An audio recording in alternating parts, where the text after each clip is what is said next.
करने वाले हैं हम लोग chapter 3 metal and non metal of class 10th chemistry. In previous sections जो प्रीवियस क्लासेस है उसमें आप लोग पढ़ चुके हैं मेटल के बारे में, नॉन मेटल्स के बारे में और उससे रिलेटेड उसकी जो फिजिकल प्रॉपर्टीज होती है उनके बारे में। Right now in this class आप लोग इस क्लास में आप पढ़ने वाले हो मेटल के कुछ केमिकल प्रॉपर्टीज को, नॉन मेटल्स की कुछ केमिकल प्रॉपर्टीज को। इसके अलावा आप लोग जानने वाले हो कि जो मेटल्स होते हैं उनको हम लोग एक्सट्रैक्ट कैसे करते हैं, कैसे उनको प्राप्त करते हैं और उनके रिफाइनिंग के प्रोसेस कैसे क्या होते हैं, कैसे हम लोग उसको यूजेबल फॉर्म में कन्वर्ट करते हैं। इसके अलावा आप लोग एलॉय फॉर्मेशन के बारे में भी कुछ चीज़ों को जानोगे और आप लोग आयनिक कंपाउंड्स के बारे में भी इस चैप्टर में स्टडी करने वाले हो। राइट नाउ सारी चीज़ें बहुत लंबी चौड़ी है तो हम लोग उसको सब टॉपिक्स में कैटेगराइज करके बारी बारी से स्टडी करेंगे। तो आज के सेशन में जो है हम लोग डिस्कस करने वाले हैं मेटल के बारे में। तो देख लेते हैं कि मेटल क्या होता है। मेटल क्या होता है तो राइट नाउ आप लोग अच्छे तरीके से जानते हैं पूरे एलिमेंट्स के बारे में।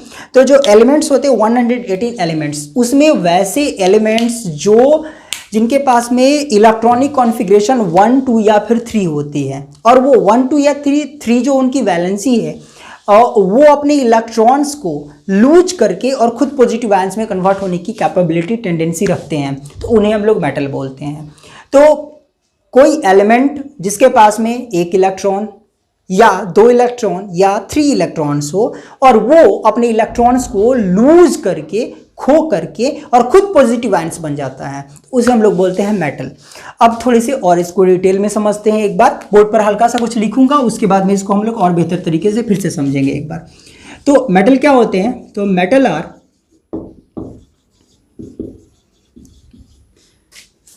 Those element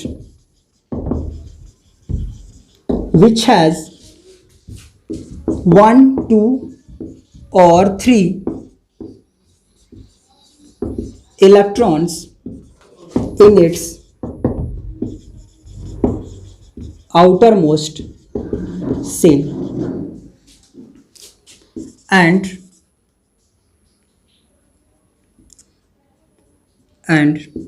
it form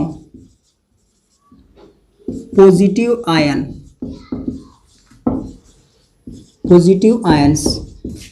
by losing its electron। Okay right now इसको देखो आप क्या चीज है कि वो अपने पास में 1 2 या 3 इलेक्ट्रॉन्स को कंज्यूम करता है और ये 1 2 या 3 जो भी उसके पास इलेक्ट्रॉन हो उसको वो खोने की टेंडेंसी रखता है कि भाई मैं इसे दे दूंगा, और दे करके वो खुद पॉजिटिव आयंस में कन्वर्ट हो जाता है। यहाँ देखो सिंपल सी टर्म क्या चीज है कि वो पॉजिटिव आयंस में कन्वर्ट हो जाता है अपने इलेक्ट्रॉन्स को खो करके। अब इसको एग्जाम्पल के माध्यम से समझते हैं एक बार। देखो एग्जाम्पल लेते हैं इसका। जैसे मान लो मैंने कोई एलिमेंट लिया, जैसे Na को लिया। Na का जो एटॉमिक नंबर होता है वो होता है 11, तो इसके कारण से इसका जो इलेक्ट्रॉनिक कॉन्फ़िगरेशन होगा वो 2 8 और 1 होगा, 8 2 10 और 1 11। तो यहाँ पर इसके जो वैलेंस इलेक्ट्रॉन्स हैं, वैलेंसी है, इसकी वैलेंसी जो है कितनी हो जाएगी, इसकी वैलेंसी 1 हो गई। अच्छा, जो एक और एग्जांपल लो, जैसे Mg लो, इसके जस्ट बाद वाला ही 12 वाला, तो इसका देखो 2 8 एंड 2 हो जाएगा। इसका वैलेंसी कितना हो गया, 2 हो गया। इसके बाद और क्या हम लोग ले सकते हैं इसमें, और हम लोग ले लो, जैसे मान लो हमने ये ले लिया पोटेशियम। तो पोटेशियम जो होता है इसका एटॉमिक नंबर जो है वो होता है 19। 19 को देखो एक्वायर करते हैं 2 8 8 एंड 1, तो इसका भी आउटर मोस्ट शेल में 1 इलेक्ट्रॉन्स हो गया। और फिर इसके बाद में हम लोग और ले लेते हैं यहाँ से Ca जो होता है वो 20 होता है और इसके आउटर मोस्ट शेल में 2 8 8 एंड 2 इलेक्ट्रॉन्स हो जाएंगे। इसकी वैलेंसी कितनी हो गई, 2 हो गई। अच्छा, इसके बाद में और एक चीज़ ले लेते हैं, जैसे एल्युमिनियम ले लिया हमने।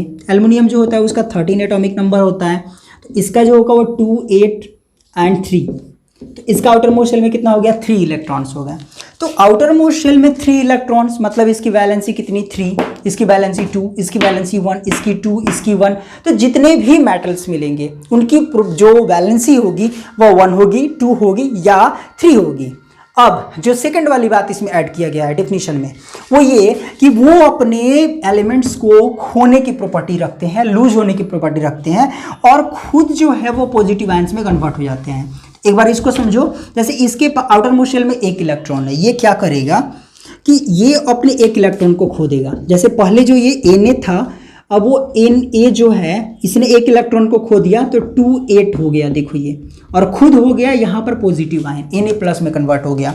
Mg है, इसने अपने 2 इलेक्ट्रॉन को खोया, इसने 2 इलेक्ट्रॉन को खोया और 2 इलेक्ट्रॉन को खो करके ये Mg2 प्लस बन गया, पॉजिटिव आयंस में कन्वर्ट हो गया। ये इसी तरह से ये देखो, ये है, ये भी आपका क्या बन जाएगा, K बन जाएगा पॉजिटिव। ये आपका जो है वो Ca, ये इसने एक इलेक्ट्रॉन को खोया, इसने 2 इलेक्ट्रॉन को खोया और ये बन गया आपका Ca2 प्लस। ये जो है इसने 3 इलेक्ट्रॉन को खोया, तो 3 इलेक्ट्रॉन को खो करके बन गया ये एल्युमिनियम 3 प्लस।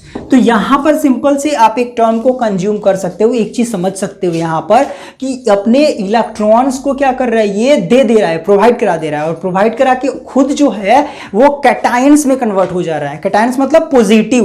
कैटायंस नहीं समझ में आती है कुछ लोगों में, एनायन और कैटायंस में कंफ्यूज होते हो, तो ऐसे देखो ना, कैटायंस, ऐसे कैटायंस, ऐसे देखो CATIONS, कैटायंस। ये देखो, ये बीच में प्लस मिलता है आपको टी के फॉर्म में, तो आप इससे अंदाजा लगा लो कि कैटायन मतलब ऐसे काटने वाला, प्लस पॉजिटिव, ऐसे प्लस ऐसे कट कर रहा है इसको, तो कैटायंस। और इसका जस्ट अपोजिट एनायन, एनायंस यहाँ पर हो जाएगा नेगेटिव। तो यहाँ पर जो है कैटायंस में, अब ये किस में कन्वर्ट हो रहा है, इसमें कन्वर्ट हो जा रहा है कि सोडियम कैटायन में ये कन्वर्ट हो जा रहा है। उसी तरह से मैग्नीशियम कैटायंस में, ये आपका पोटेशियम कैटायंस में कन्वर्ट हो जा रहा है। तो ये थी आपकी डिफिनीशन जो रिलेट करती है। आप लोग जो फिजिकल और प्रॉपर्टीज मिलती है, मैलेबिलिटी, डक्टिलिटी, ये सारी चीज़ें, उसको भी रिलेट करके अपना जो डिफिनीशन है उसको थोड़ा सा आप एडवांस में कर सकते हो, थोड़े से उसको बढ़ा सकते हो। But this is your the labelled definition. आप इसका एक स्नैपशॉट लो और फिर हम लोग आगे बढ़ेंगे और इसके रिलेटेड फिजिकल प्रॉपर्टीज को हम लोग देखने वाले हैं।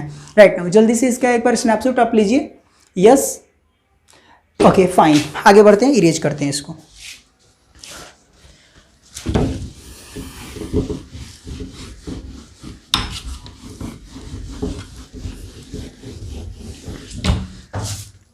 And we are going to discuss about the physical properties of metal. Physical properties of metal. तो फिजिकल प्रॉपर्टीज ऑफ मेटल में सबसे जो पहला प्रॉपर्टी होगा उसको हम लोग डिस्कस करेंगे, वो है electronic configuration. Electronic configuration. So electronic configuration के बाद में डिस्कस करते हैं। तो इलेक्ट्रॉनिक कॉन्फ़िगरेशन, वही बात, इलेक्ट्रॉनिक कॉन्फ़िगरेशन में क्या होगा, आउटर मोस्ट शेल की बातें होती हैं, जो हम लोग एक कॉन्फ़िगरेशन लेवल बनाते हैं 1s2 2s2 2p6 वाला, तो उसको भी मैं बताऊंगा किसी सेक्शन, किसी और वीडियो में। यहाँ पर हम लोग सिर्फ ये जानने वाले हैं कि वैलेंसी जो होती है, वैसे 9th क्लास में आप लोग इसके बारे में पढ़ भी चुके हो। तो जो इलेक्ट्रॉनिक कॉन्फ़िगरेशन होता है वो क्या होता है, इसका 1 2 या फिर 3 होता है। तो ऐसे लिख सकते हैं प्रॉपर्टी हम लोग कि मेटल हैज़ 1 2 और 3 electrons in its outermost shell or as valence electron. तो वैलेंस इलेक्ट्रॉन के तौर पर ये क्या होते हैं, इसमें 1 2 या फिर 3 इलेक्ट्रॉन्स होते हैं। इट मीन्स इसकी जो वैलेंसी होती है वो 1 2 या 3 होती है। एग्जाम्पल्स के रूप में फटाफट आप देख लो, Na जो है इसके बाद में जो वैलेंसी होगी इसकी 2 8 और 1 हो जाएगी। उसके बाद में मैग्नीशियम हो गया 2 8 एंड 2 हो जाएगा। एल्युमिनियम हो गया 2 8 एंड 3 हो जाएगा। इसके बाद में सोडियम हो गया, सोडियम का 2 8 8 एंड 1 हो जाएगा। इस तरह से और भी बहुत डॉट जितने भी बहुत सारे आपके एलिमेंट्स मिलेंगे उनको आप देख सकते हो कितने किसके इलेक्ट्रॉनिक कॉन्फ़िगरेशन 1 एंड 2 एंड 3 हो सकते हैं। इसमें देखो एक्सेप्शंस में आपके 2 आते हैं, हाइड्रोजन एंड हीलियम। हाइड्रोजन जो है इसमें आप एक्सेप्शन भी यहाँ लिख लो, इसके एग्जाम्पल्स आप लोग लिख सकते हो इसकी वैलेंसी के तौर पर। यहाँ पर एक्सेप्शन जरूरी है क्योंकि एग्जाम में एक्सेप्शन सबसे ज़्यादा पूछता है। तो एक्सेप्शन जो है, एक्सेप्शन जरूर देखिए क्योंकि एक्सेप्शंस जो है वो बहुत ज़्यादा एग्जाम्स में पूछे जाते हैं। तो hydrogen and helium are non metal but has 1 and 2 electrons। और ऐसा क्यों होता है? because it has only k cell. तो बेचारों के पास में प्रॉब्लम है, उनके पास में प्रॉब्लम है कि उनके पास में सिर्फ के ही सेल है। तो के सेल होने के कारण में वो अपने पास में कंज्यूम नहीं कर पाते एक्स्ट्रा इलेक्ट्रॉन्स को। और ये जो है वो नॉन मेटल्स हैं, और साथ ही साथ नॉन मेटल्स होने के साथ साथ ये अपने पास में 1 और 2 इलेक्ट्रॉन्स को कंटेन करते हैं। तो फाइनली आगे बढ़ते हैं और अगली फिजिकल प्रॉपर्टी को देखते हैं। फटाफट स्नैपशॉट इसका लो। यस, स्नैपशॉट एक बार इसका लो, फिर आगे बढ़ते हैं इसको। राइट नाउ चलिए ठीक है, मूव करते हैं अगले पॉइंट्स की तरफ में। इलेक्ट्रॉनिक कॉन्फ़िगरेशन के बाद हम लोग अगला जो होगा वो देखने वाले हैं तो इलेक्ट्रोपॉजिटिव नेचर। तो जो मेटल की अगली प्रॉपर्टी होती है वो है आपका इलेक्ट्रोपॉजिटिव नेचर। तो सेकंड प्रॉपर्टी है वो है इलेक्ट्रोपॉजिटिव नेचर। तो इलेक्ट्रोपॉजिटिव नेचर क्या बोलता है आपको कि metal has high electropositivity,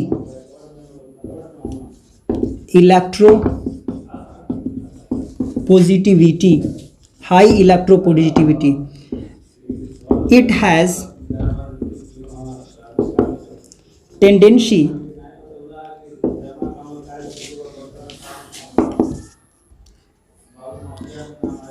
to lose its valence electron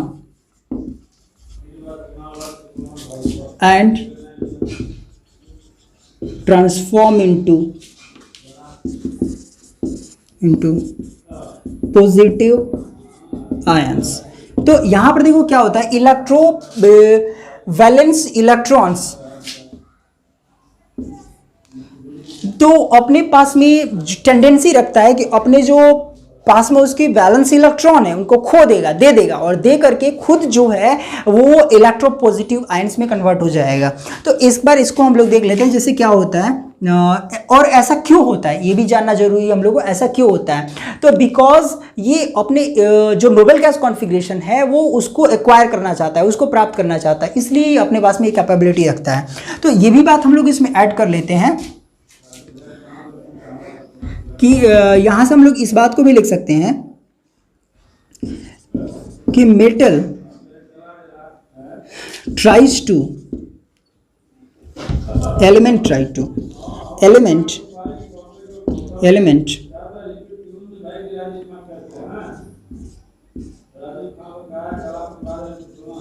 wants to acquire, tends to acquire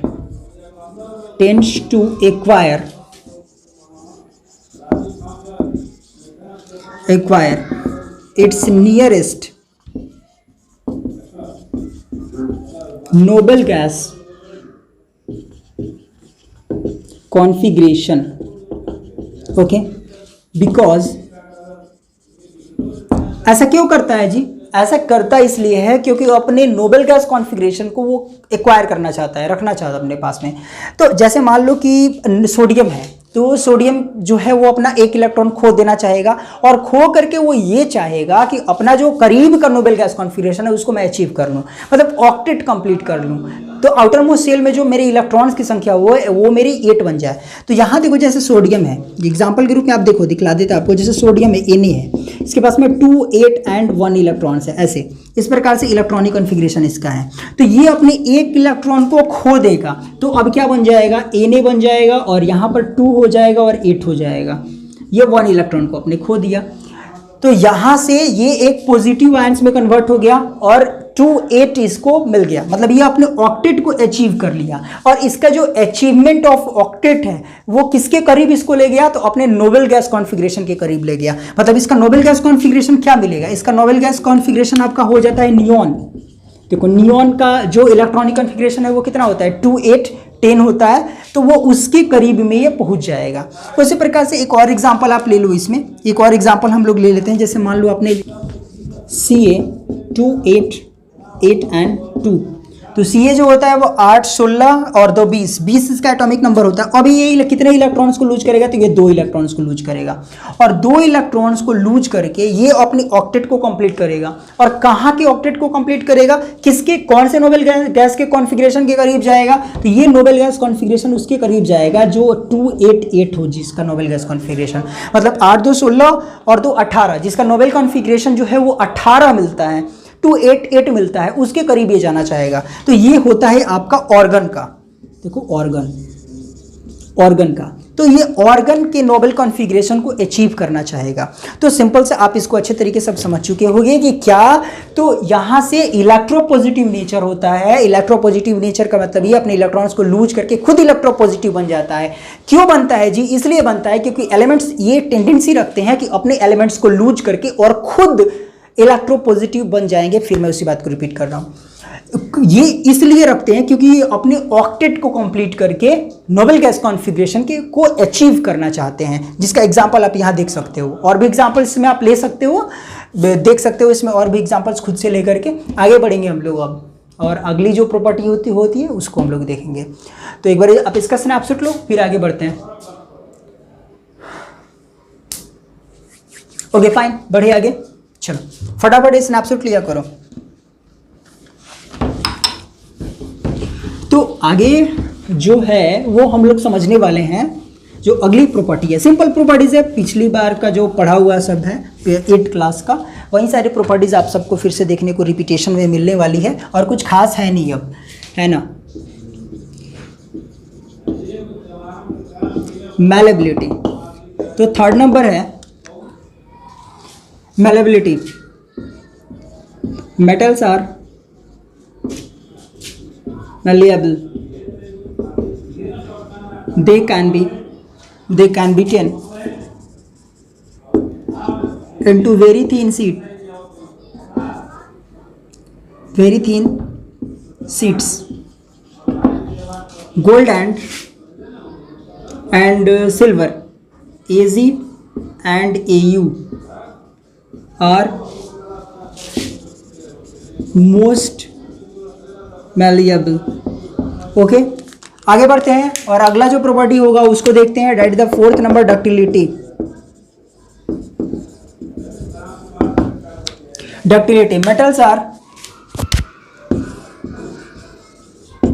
metals are ductile. It can drawn into thin wire. Silver and gold are most ductile.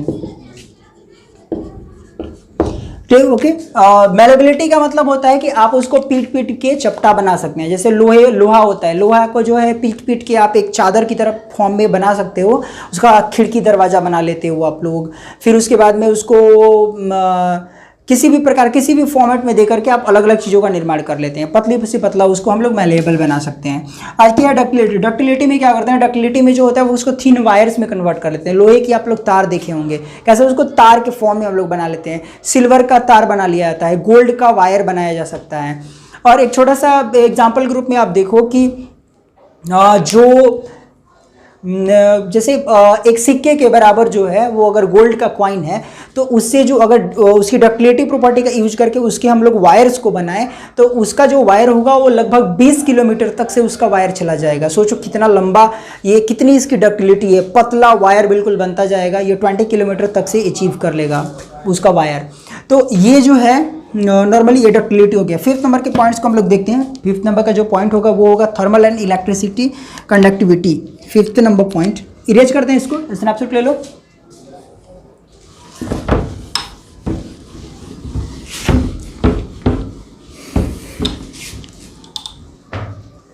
Fifth number point, thermal and electrical conductivity. Metals are good conductor of heat and electricity.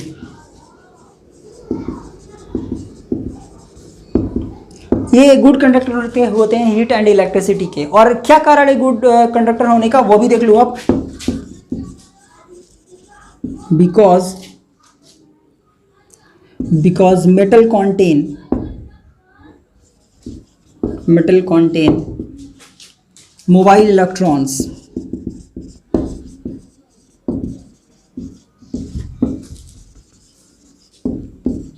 which has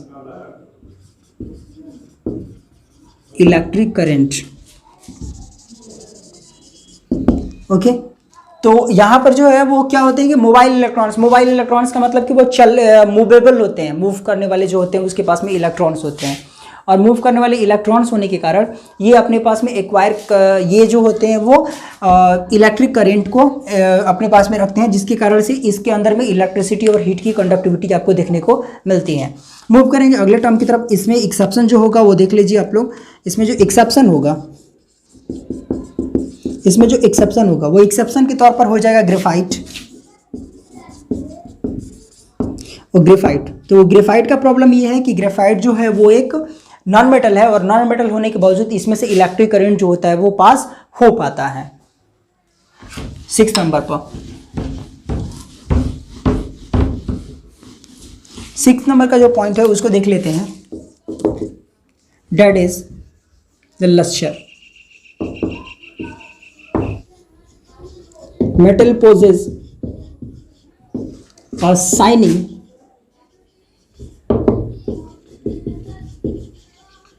appearance. Metal poses a shining appearance. That is called the luster. तो जो metal होता है उसके पास में एक shining appearance होता है जिसको हम लोग मेटालिक लस्टर बोलते हैं। और इसका भी 2 एक्सेप्शन आपको मिल जाएगा, ग्रेफाइट एंड आयोडीन। तो इसका भी एक्सेप्शन आपके सामने मिल जाएगा।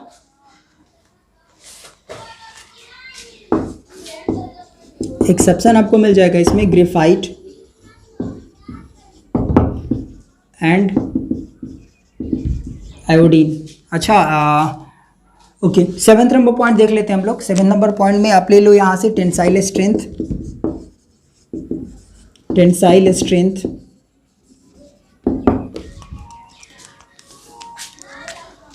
तो मेटल्स आर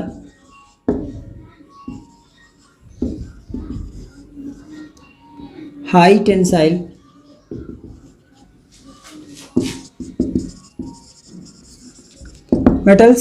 metals has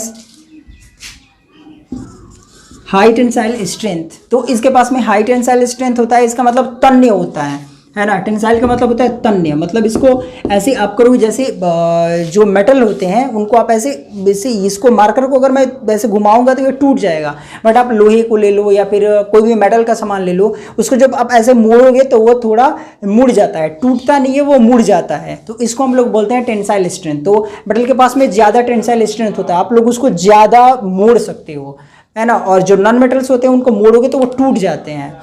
तो यहाँ पर जो होगा इसके पास में हाई टेंसाइल स्ट्रेंथ होता है। नेक्स्ट देते हैं 8 नंबर।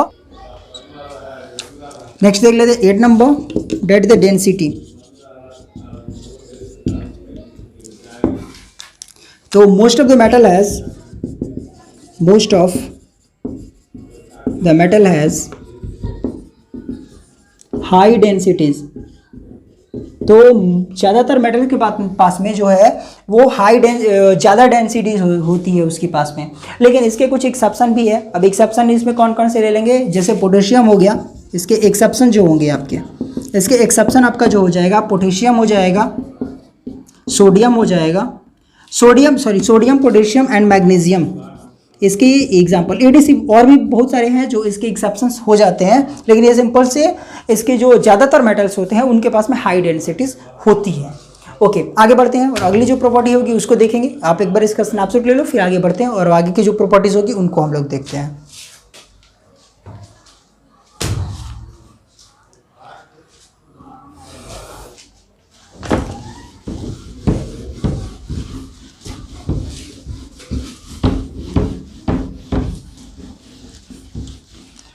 अगला जो टर्म है होगा आपका 9th number, that is melting and boiling point. Most of the metal has high melting and boiling points. तो ज़्यादातर जो मेटल्स होते हैं उनके पास में क्या होगा, हाई मेल्टिंग पॉइंट और बॉइलिंग पॉइंट्स होता है। और यहाँ तक कि कुछ तो ऐसे भी मेल्टिंग पॉइंट्स होते हैं जिसमें इतना कम मेल्टिंग पॉइंट होता है उसका कि अगर आप उसको अपने हथेली पर रखोगे तो आपके हथेली की गर्मी से वो जो होते हैं वो एवापोरेट हो जाते हैं। तो उसका नाम देखो गैलियम जो और सीजियम्स, ये तो जो इतने इनके कम बॉइलिंग पॉइंट्स होते हैं कि वो थोड़े से गर्मी रूम टेम्परेचर पर ही जो ये इवोपरेट होना शुरू हो जाते हैं।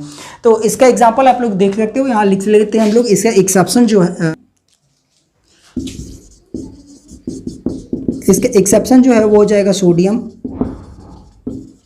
And potassium. सोडियम और पोटेशियम जो होंगे उसके आपके एक्सेप्शंस हो जाएंगे। इसमें हाई मेल्टिंग पॉइंट और बॉइलिंग पॉइंट यहाँ पर आपको देखने को मिलता है, लेकिन सोडियम का जो है और पोटेशियम का जो होता है वो बहुत ही लो मेल्टिंग पॉइंट आपको देखने को मिलेगा यहाँ पर। जैसे एग्जाम्पल ग्रुप में आप देखो कि जो मेल्टिंग पॉइंट्स होता है और बॉइलिंग पॉइंट होता है आपका इसका सोडियम और पोटेशियम का, ये भी एक्सेप्शन में ही टोटल है। तो जो सोडियम और पोटेशियम का जो मेल्टिंग पॉइंट होता है वो इतना कम होता है कि अगर आप उसको जैसे ही एयर में रखते हो, हवा में रखते हैं, तो उसमें वो आग लग जाता है, तो वो रिएक्ट करता है उसके साथ में। तो ये थोड़े से गर्मी से को ये एब्जॉर्ब कर लेता है। तो यहाँ पर ये सारे इसके जो है वो एक्सेप्शंस के तौर पर हैं। गैलियम, सीजियम, सोडियम और पोटेशियम, ये सारे इसके एक्सेप्शंस के एग्जाम्पल हैं जो मेल्टिंग पॉइंट और बॉइलिंग पॉइंट से रिलेटेड है मेटल को लेकर के। तो आगे बढ़ते हैं और अगले टर्म्स को हम लोग देखेंगे। आप इसके एक बार इसका स्नैपशॉट ले लो, फिर आगे बढ़ते हैं हम लोग।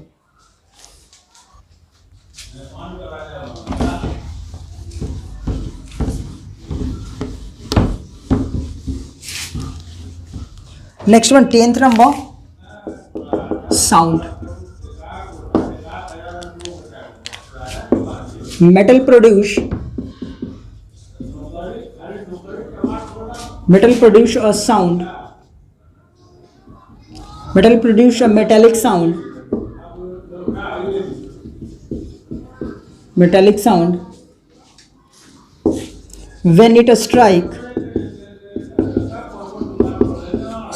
to hard surface. तो जब हम लोग इसको हार्ड सरफेस से स्ट्राइक करते हैं तो ये अपने पास में एक मेटालिक साउंड जन की आवाज़ को उत्पन्न करता है। आगे बढ़ते हैं और इससे रिलेटेड जो अगला हमारा फिजिकल प्रॉपर्टी होगा उसको देख लेते हैं। State metals are solid at room temperature. तो सॉलिड जो होते हैं वो रूम टेम्परेचर पर जो रूम टेम्परेचर पर मेटल्स होते हैं वो स्पेशली जो होते हैं वो सॉलिड होते हैं। अच्छा, एक बात ऊपर वाले में छूट रही थी कि when it strike to a hard surface metallic sound, this is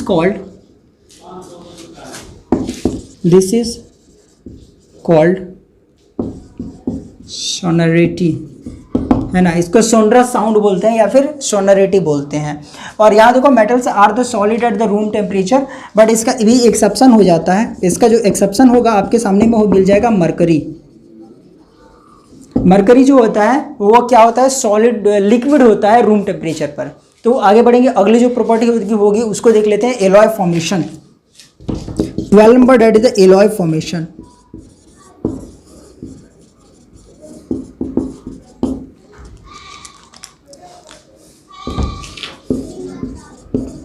Metal mix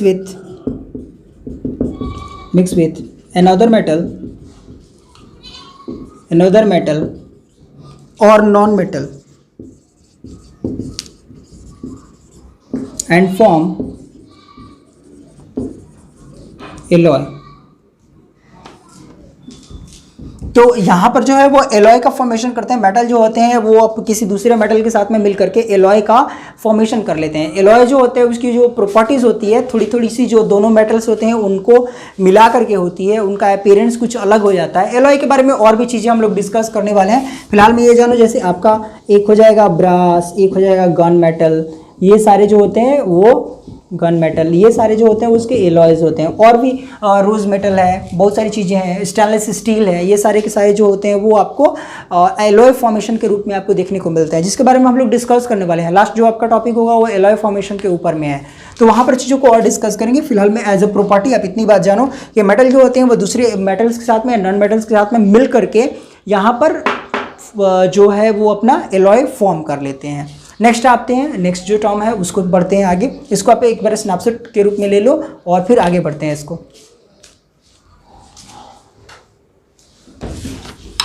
and that is the 13th number. तो 13th नंबर जो आपका प्रॉपर्टी होगा वो फिजिकल प्रॉपर्टी के तौर पर हो जाएगा इसका, और that is the hardness. Okay, hardness 13 number, hardness. Hardness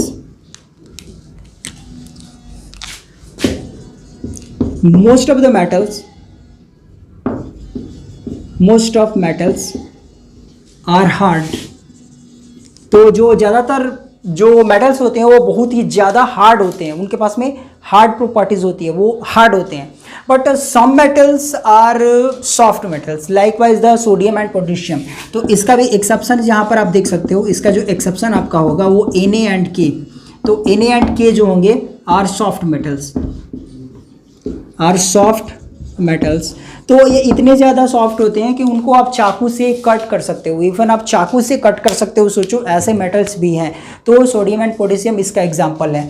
right now this is the full overview of your physical properties of the metal. तो हमने जाना कि मेटल्स क्या होते हैं और मेटल्स की जो फिजिकल प्रॉपर्टीज होती है वो क्या होती है। पहले का कुछ टर्म्स पढ़ा हुआ है, ये फिजिकल प्रॉपर्टीज जो होती हैं वो पहले की कुछ चीज़ें पढ़ी हुई है। तो दैट्स वाई हम थोड़ा सा इसमें हल्का फुल्का थोड़ा सा फास्ट चल रहे थे, केवल लिख रहे थे, थोड़े बहुत कुछ चीज़ों को समझा रहे थे, क्योंकि सारी चीज़ें लगभग पढ़ी हुई है। तो अगली बार मिलेंगे हम लोग कुछ केमिकल प्रॉपर्टीज जो है मेटल्स का, उनको देखते हुए। आज के सेशन में इतना ही, फिर मिलते हैं नेक्स्ट सेशन में। जय हिंद।